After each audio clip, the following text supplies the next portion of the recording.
And welcome to a brand new edition of Match Points here on tennismajors.com, where we come to debate and discuss the biggest topics in tennis. Brand new year, same crowd though. Look at this crew for 2022. There she is, the former Wimbledon champion, and now member on this side, on the media side, journalist Marion Bartoli.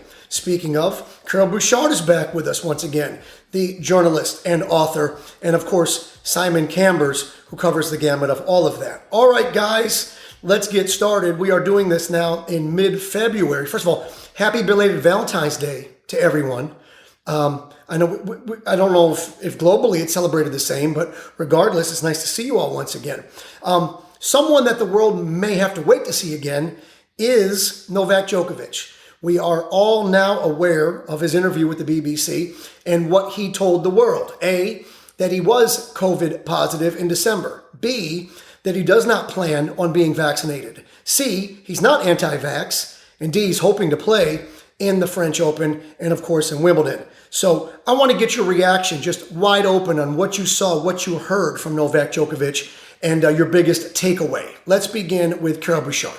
Well, I'm someone who wants to see the glass half full, so I've read in this interview that he said that in the future he could envisage to get vaccinated, which is the first time that he has been saying it. So I will take this part at maybe it's a foot forward, but I think he's picking the wrong hill to die on. I mean, it's an uphill battle. It's going to cost him a lot on the court. It's going to cost him a lot off the court. But at the same time, we know Novak, when he believes in something, he's stubborn about it, and he's going to go all the way because he's persuaded that he's right.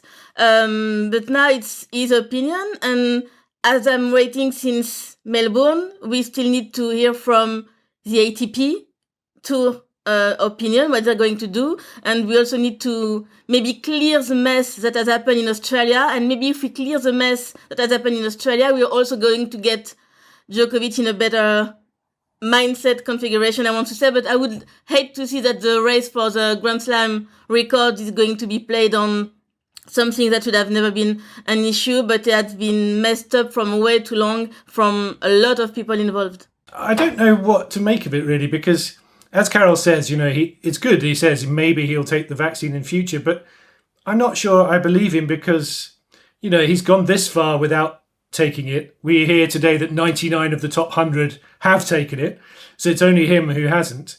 And the way the world is going, the way COVID is going, thankfully, it looks like, certainly in Britain, I can tell you that all restrictions are due to be taken away on the 24th of this month. So Wimbledon will not be an issue for him.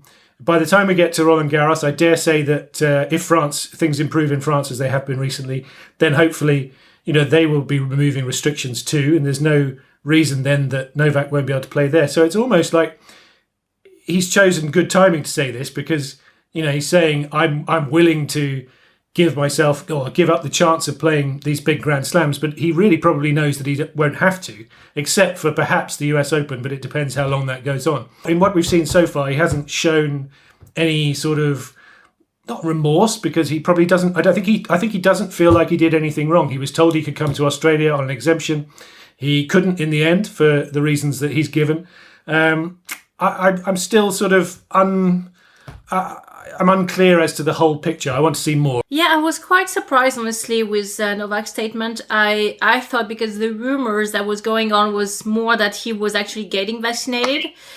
He's due to come and play in my town in Dubai next week, which is going to be an interesting one to see actually where his level is, because he hasn't played for a long time now, and especially going through all this chaos. I mean, psychologically, it must have been so difficult to just regroup, recover, try to focus on the new tournaments. I mean, it's just overwhelming, everything he went through. So I'm going to be very much fascinating by the way he's going to take on the court and how he plays. There is a number one spot on the line as well. I mean, there's just a lot of things coming up. As Simon said, we believed in France. It's just the announcement that has been done today by the current government that all the restrictions should be taken away during March, because it looks like every time during spring and summer, the COVID-19 cases goes down because of the warm weather, and therefore you have less and less restriction. And then maybe the cases will come back up during winter next time, and then all of this will have to be brought up back to the table again.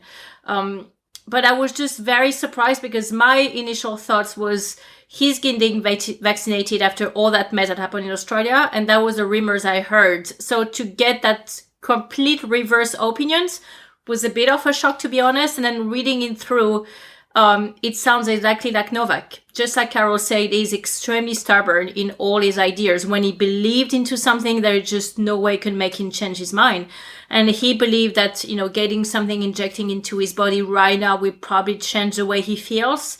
He said he's very much aligned mentally, emotionally, physically with everything he's doing for his body, treated really as a temple, and therefore he doesn't want to take that risk.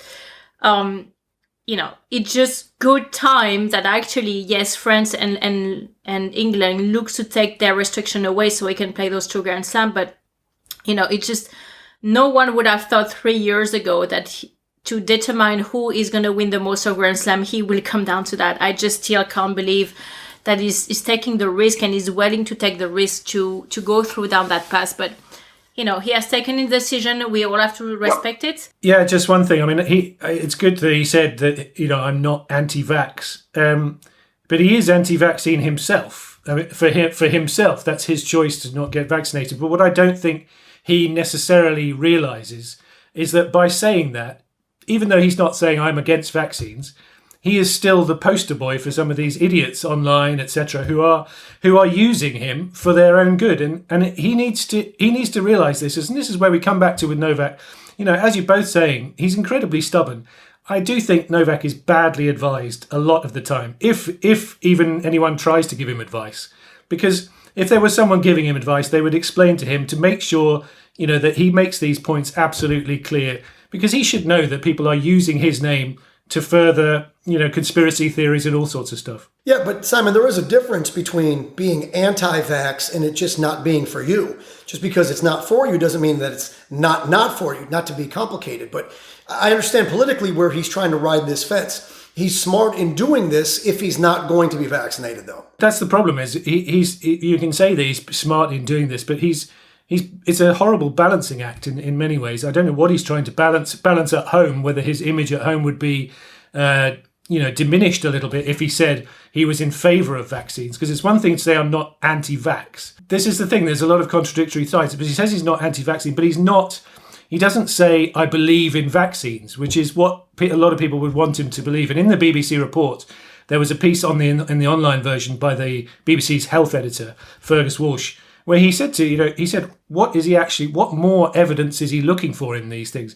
Because Novak talks about a vaccine, and of course he's not an expert, none of us are, but there are way more than one vaccine, and the side effects and all the problems with it have been remarkably low for vaccines that have been created in this time. And the reason the vaccine, as Fergus Walsh said, has been created so fast is because funding was not an issue.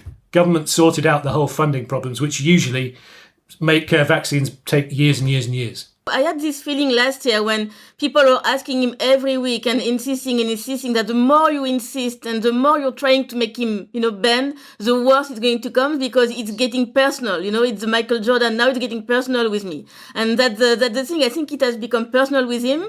And with the way he's been treated in Melbourne, it hasn't gotten better. And so he doesn't want to say no. I'm going to ban. He will be the last one to say no. But what is the reason exactly behind it, and what is the power of the country behind him? Because he had massive support through what he went through in January. Maybe he feels he owes them also something and to stand strong for this part. But I really regret that he's taking that risk. For his legacy. It's not only for public health, of course, but for his own legacy. He did so much to reach to that point. And I mean, maybe chapeau to him, because he's feeling like he can be brave enough to risk it all for this, but it's a massive risk. All right, let's move along. Simon, you brought up a great point.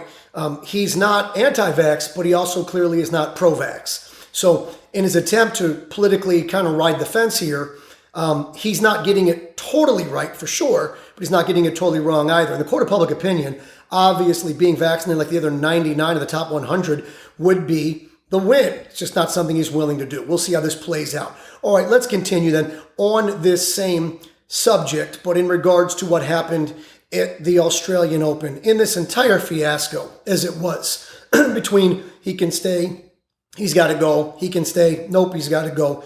Who winds up looking worst? Is it the Australian government, the tournament, or Djokovic himself? Who looks worst? Marion Bartoli, you go first. I will say, based on all the information we have, the Australian government, because they made an assumption that because Novak was not vaccinated, he will spread the anti-vax movement further up, and therefore he's a risk for the population. And that is just totally subjectical. So you don't judge the facts anymore. It's just a thought that you have and something you might imagine forward, and you can't basically take a judgment based on that.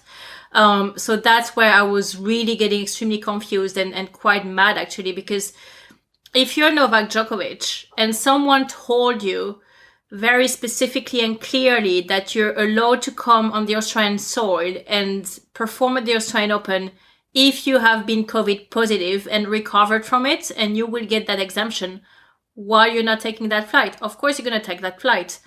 So I don't see where he has done something wrong based on those exemption letters the Australian Open was giving away. And then just because he's Novak Djokovic and his name and popularity, and as Simon said, of course, a lot of idiots are going to use him because of who he represents and the media and social media's following he's having, then you said, oh, hold on one second. Because of that, that's going to create a wave of anti-vax. And based on that, we're taking him away. I just don't understand that part.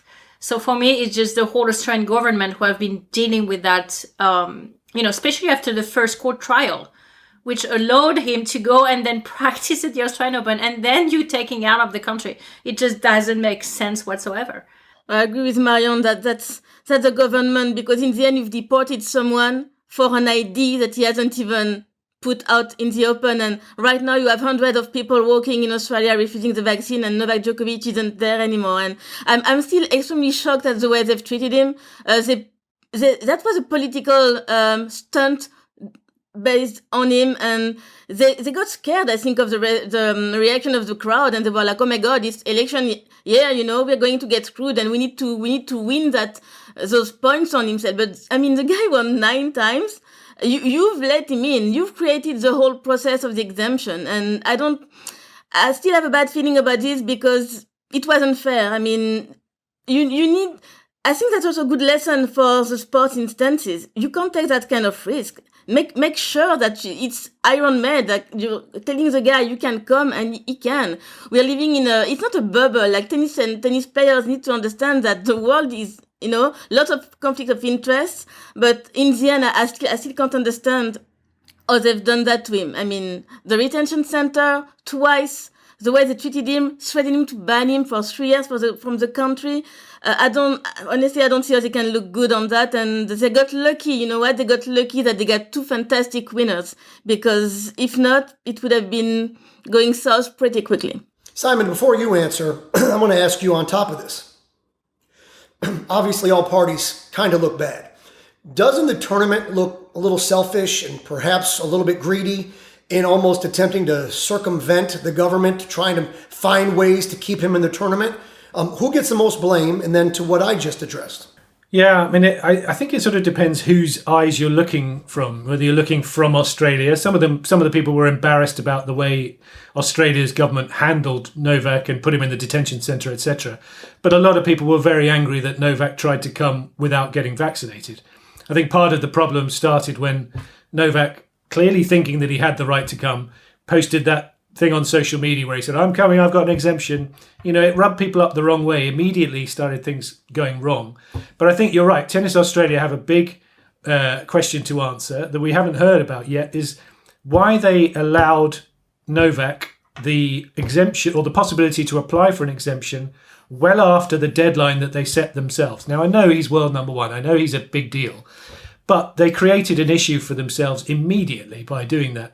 I think they would have been far, far better off. It would have been much easier. Novak said in the BBC interview that he was ready not to come. It was only when he was told he had a chance that he applied. But they would have been much, much better if they'd just been strong or been very clear and said no exemptions. Vaccinated and you play. And then there's no argument, really. what the thing is, I can't get my head wrapped around it, because we know Tennis Australia. We know that for 2 years they've been asking the government if they could put one foot in front of the other every time. And you want to make me believe that on this special thing that was so touchy, nobody asked the government of Victoria or the whole federal agency, I don't know how that works, or the special borders, nobody asked. And they just let him come and be like, oh, we don't know, maybe it's going to come through. Something there is missing, but maybe we won't never have the answer, because I guess if they give it, there's massive lawsuit that's going to come. And maybe it's a mess on every front. I mean, it's completely possible that the worst bad luck came onto Novak, Tennis Australia and the government. But I mean, as a sport, it looks ridiculous. Of course, Tennis Australia had the positive answer from the government. Of course, they will have never on their own took the decision to say, well, yes, we will give you an exemption to come on the Australian soil, because at the end of the day, they know the player has to go through the borders, just like every citizen. So, of course, they had the agreement from the Victoria State and from the country to say, yes, you're allowed to send some players who have that exemption. Absolutely. The other thing we're forgetting from the interview as well, which is all wrapped up in this, is what we learned about what Novak did after he tested positive. When he was out there having, he had his picture taken for whatever reason, after he went to the L'Equipe interview without telling them that he tested positive, which is, to me, still remarkable. I mean, if I'd done that, or if a journalist had done that the other way around to a player, I'd have been fired. And absolutely no question. And, to me, that sort of was all wrapped up in the way he was perceived as a result. All right, now on to the men's season as it is for 2022. And let's pick it up from Rafa Nadal's now record-setting 21st history-making major championship at the Australian Open. For the first time in the history of mankind, he is now the all-time men's leader, which is something that we've not obviously seen yet. But we all know there's a lot of tennis left to be played. We just talked about Djokovic, so here we go. As it stands, how does this history-making 21st major, how does this change the narrative of the legacy of one Rafa Nadal and for this big three? Let's begin with you, Marion Bartoli. Well, it changed massively, because honestly, I don't think anyone on this panel will say that they bet on Rafa to go and win the Australian Open at the beginning of the year. I think it was already a question whether he should be able to play again. Maybe he would have a shot to win Roland-Garros. I think no one here would have predicted that he would go and win on a 5-setter thriller against Medvedev in the final. I mean, this guy is just a beast. I don't think there is enough superlative to describe him. It's incredible the amount of relentless effort he's able to put on day in and day out. He said that he was physically absolutely broke after that match. But yet I think it was one picture that was on social media. He took that flight internally from Spain, from Madrid to Mallorca in economy class. Because there was no other seats available, and he flew in economy after 5 hours of playing the final of the Australian Open. When you see some footballers taking private jets to come and party in Dubai for zero reason, that's just a side. But for me, it's just the ability he has been able to push himself year after year and never feel like he can't do anything and always believe in his chances is something so remarkable that I can't emphasize enough. He's a true inspiration for so many generations. He's an incredible human being as well. For me, if he goes on and win the 22 in Roland-Garros, that will definitely put him, on the top of the list for sure. Then it's all about Novak, how much more he can win. But that 21st, no matter at which number he will stop, was absolutely an extraordinary achievement. And I think that's why he got the recognition from Roger and even Novak as well, posted on social media, because the effort he put on during that final was absolutely outstanding. Okay, so specifically, how does this change the narrative of his legacy? Because this was a different side, a different kind of comeback. Simon, we all had the idea of what his legacy is, and we know the narrative. But this does change things. It does take at least a different direction. There's a different tangent to this now. What is that difference for you? I think it just gives him momentum. I mean, he's 35. The way he played to win that final is absolutely unbelievable from 2 sets down. I just thought even the way he was fighting in the second set, to me, is everything Nadal is about. He was refusing to give up. He still thought he could win. When he won the second set, he asked for more strings. I was laughing to myself at the time, thinking, you're joking. You're going 5 sets? Well, look at him. And the joy on his face when he won, I mean, I can still see it now when I think about it. I just think it gives him enormous momentum heading towards Paris. It gives him also the ability to relax a little bit. He doesn't have to chase form like he has done in the last few years. If he's physically okay, he can. I think that probably the plan seems to be that he's going to play Indian Wells and nothing else before Monte Carlo onwards. So he's able to relax a little bit, and to be on top of the Grand Slam list for the first time, I think will be something that he'll be really enjoying. Even though he always talks about not envying his next door neighbour and what he may have. He will secretly inside be incredibly proud of himself, and so he should, because, well, it was just absolutely incredible. I couldn't believe what I was watching. True, because no matter what happens from here on out, in this legacy, in this storyline of his career, at one point he was the all-time men's leader in majors. So that is an aspect that we'd never had before. Carole Bouchard, what changes in the legacy after specifically this win, not just 29, but coming back from down 2 sets? Not necessarily historically the comeback kid, so this was remarkable in that way as well. I don't think it's changing massively the legacy or the numbers. I mean, Djokovic's numbers are insane, but I think it's changing Rafa's own part of this narrative of his career, because if you look back even a couple months ago, we were all like, oh my God, is he done? And I have never thought it could be done, but last year he looked...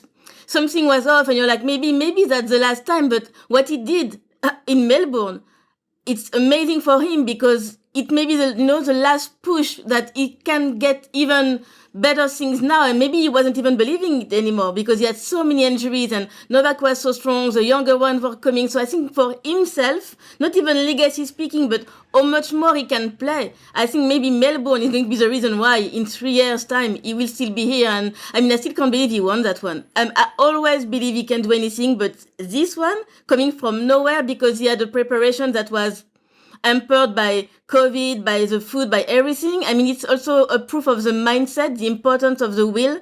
He has such a willpower. This one, when he has his mindset on something, you can feel it coming out of his body. Like, to set down whatever, you can feel it. He can do it. And I think what Medvedev, because, I mean, the guy in front of you is 35 years old. Everybody's like, oh, it's your time. He's done. And he between 5 sets. I mean, the big three has been playing carnage on so many generations. I can't wait to see how it's going to play out for this year, because it could be a massive turnaround, this match. Yeah, I just wanted to add something. So he came to play this Abu Dhabi exhibition in December, and I came to watch him.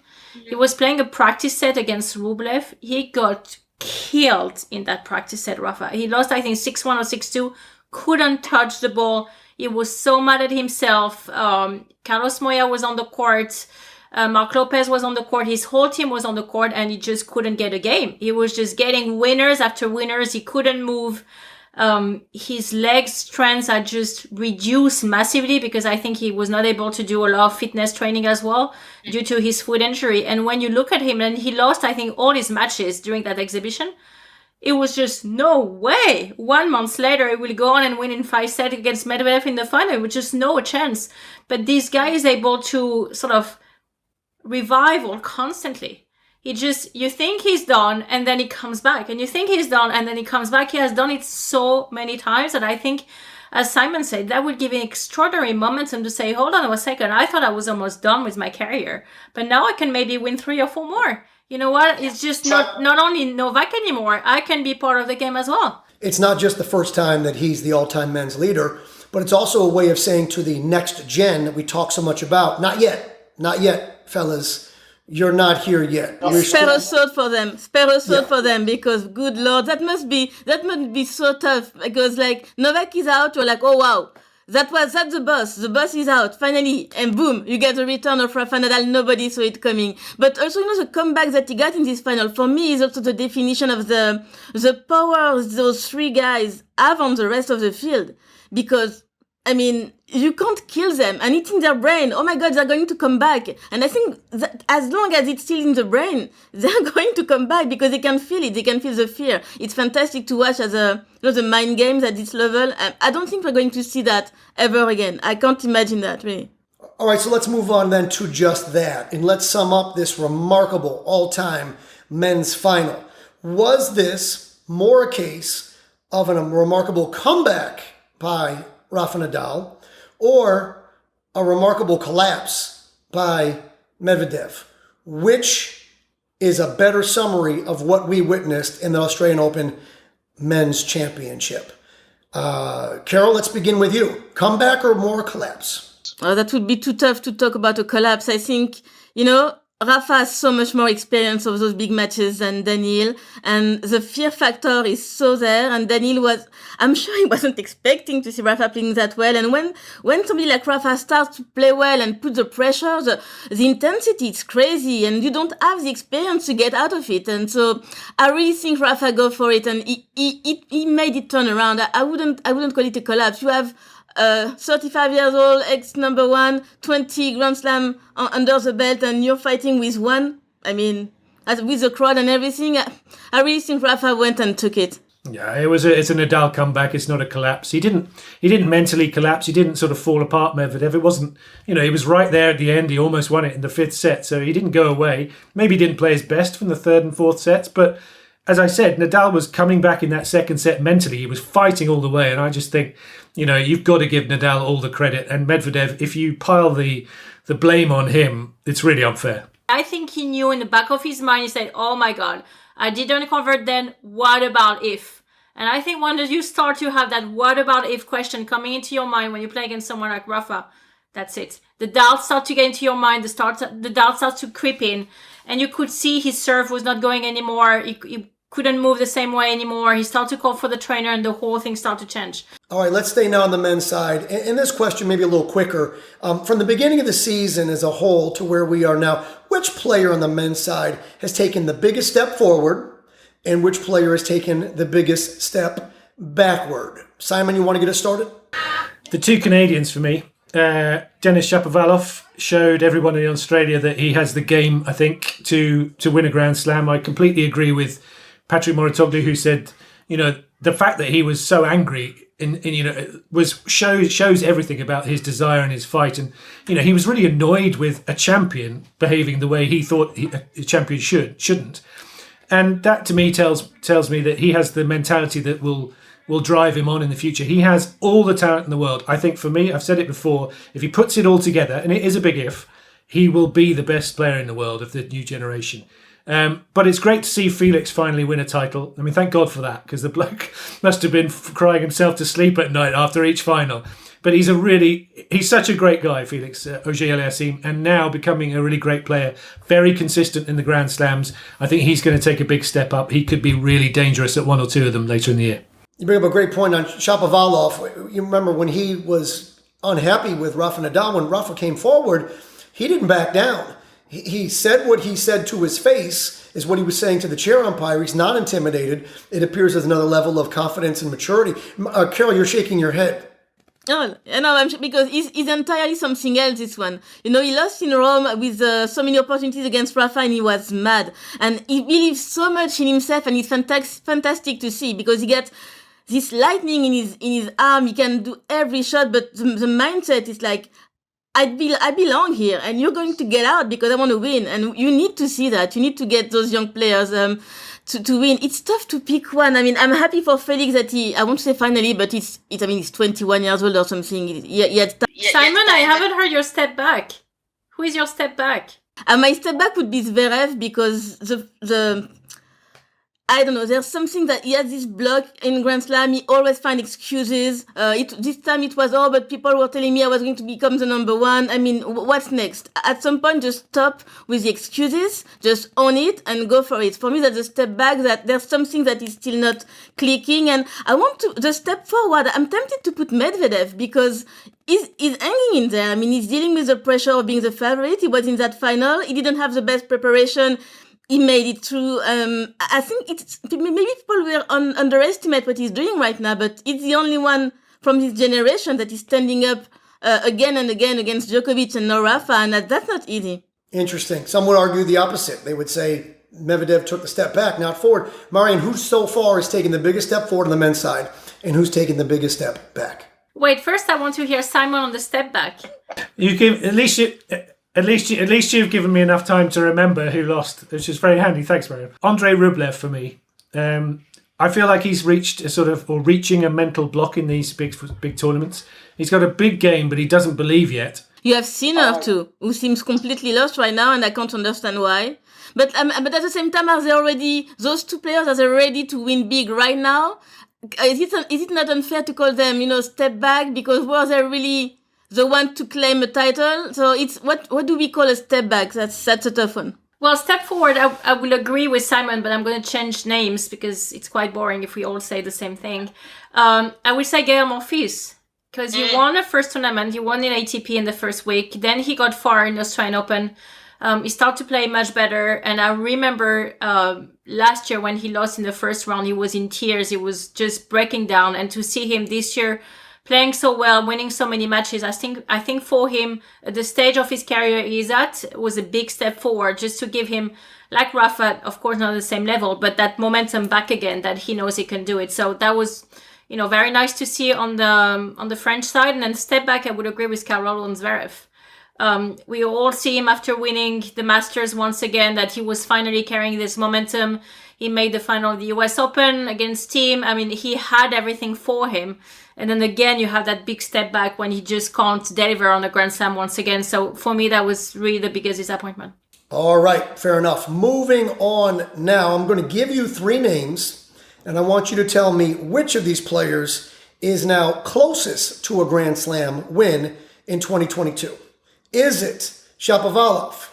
Is it Berrettini? Or is it FAA Felix Auger-Aliassime? Carole, right now, look, Carole already is perplexed, right? Who's closest? We won't hold you to it. Who's closest? Yeah, I'll pick Berrettini because, he got so close last year, lost 4 times against Novak in the Grand Slams. He was also close again here in Australia, so I'd pick him. I hesitate with Shapovalov because he got this magic in the end, but I think let's keep it simple. Let's pick Berrettini. I don't think Matteo with his backhand yet will be able to win a Grand Slam, just because it's in a way too easy to pound there for their opponents, especially when you want to close out 7 matches. You're going to find a guy that's going to be able to play on your backhand constantly and just beat you down. I think Dennis is too erratic to go on and win 7 matches in a row. I will go with Felix to be the closest, just because he has a more all-around game. You have less weaknesses. He's more stable as well. And I think that first win in an ATP event will give him that big breath that, finally the monkey is off his shoulders. He can open them and then feel more confident about himself. So he was really close. He played well at Wimbledon last year. He played well again in Australia. He's starting to knock at the door more often. I would say the more complete all-around players. It's just emotionally with him, you never know. That's the only doubt. He's young, but at some point you're like, okay, maybe this match is going to... You can feel the nerves on his face sometimes, and you're like, oh no. So, but I agree with you, he's so good. Well, Berrettini's closest because he's been to a final, so mentally he's almost there. But I think I just go back to Shapovalov, all the talent in the world. Now he's got Jamie Delgado in his camp. That might keep him a bit calmer. The one thing he needs to fix, I think, is a slight double fault habit. But it doesn't seem to bother him in matches. He does a lot of them and he gets over it and he recovers quickly. So he's got all the talents in the world. I think he's got the absolute perfect game to win at Wimbledon. And I think he'll do it in the next 2 years, maybe this year. Thanks again to our panel, as always, Carole Bouchard, Simon Cambers, and of course, Marion Bartoli. Remember, as I mentioned, Match Point's now available in audio-only format as well. Make sure you subscribe on all social media platforms. And on behalf of the entire panel, Josh Cohen saying thank you for watching. We'll catch you next time for more Match Points right here on tennismajors.com.